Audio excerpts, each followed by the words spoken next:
All right, we're tracking strong to severe thunderstorms as we go through the evening hours. Of course, we've had thunderstorms just kind of explode over the past couple hours, and that's what we're going to see for about the next 3 hours. And then our window is done for severe weather across the region. But look at our tornado watch. So this is mainly along and south of Interstate 44. You can see this big green box. We've had extremely heavy rain, especially right through the Joplin Metro, the south side. Rates have been 2, 3, 4 inches per hour. So we are getting a little bit of flash flooding. But look at these storms just explode over the past hour and a half. Now, if you live north of this, you're not going to get any thunderstorms. But if you live south of that, that's where you got to watch it as we go into the rest of the evening hours. But look at these storms, and you can see these kind of individual supercells. That is one reason we have the tornado watch in effect, because some of these could rotate, especially once they get into extreme southwestern Missouri as we go through the next several hours. Let's go ahead. We're going to zoom in and track this one on the south side of Joplin.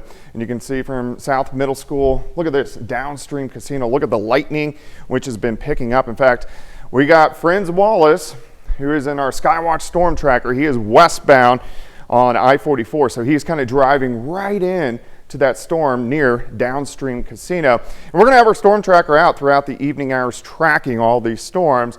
And then if we need to, we'll also stream on our KOAM YouTube, and we'll always have this up as we go through the next few hours. But let's go ahead and look at some of these other storms. We can go a little bit farther west.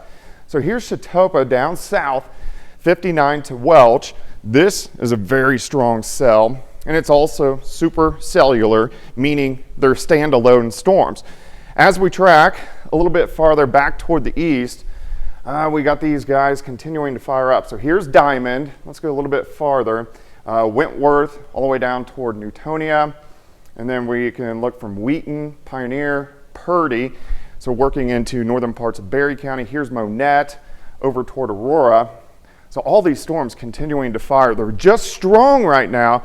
They're right below that severe intensity, but of course any of these could go severe as we go through the rest of the evening. So we're going to be watching this. Thunderstorms slide through by 8 p.m. Most of them are going to be out of here. They're going to be in our far southern counties, and then we look pretty good for the rest of the overnight hours for us tonight. Temperatures, of course, cooling down where we have the clouds, showers, and thunderstorms. Where you don't, you're sitting into the mid-80s. Here's 7th and Rangeline, of course, wet.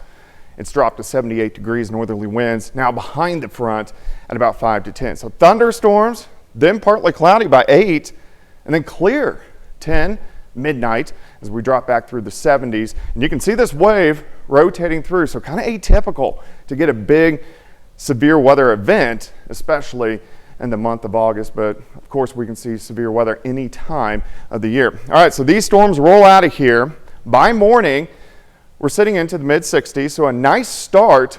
By the noon hour, we're pushing 80. And as we go into the afternoon, most of us are going to be into the upper 80s for high. So Thursday's looking pretty good. Let's go into Friday. Friday morning, near 70, but we could get a few isolated thunderstorms trying to pop up Friday afternoon, and then also into Friday night. So that's something we'll be watching as we go through the next couple days. 87 tomorrow, 95 on Friday, 94 on Saturday. So it does heat up a little bit as we head into the weekend. We are going to have those pop-up thunderstorms as we go into Friday, Saturday, and Sunday. But overall, besides the severe threat tonight, later on tonight and tomorrow look really nice. It's good to know that you and the rest of the weather team are keeping an eye on what we need to know. Yeah, we're watching it. Thanks, Doug. Coming up, as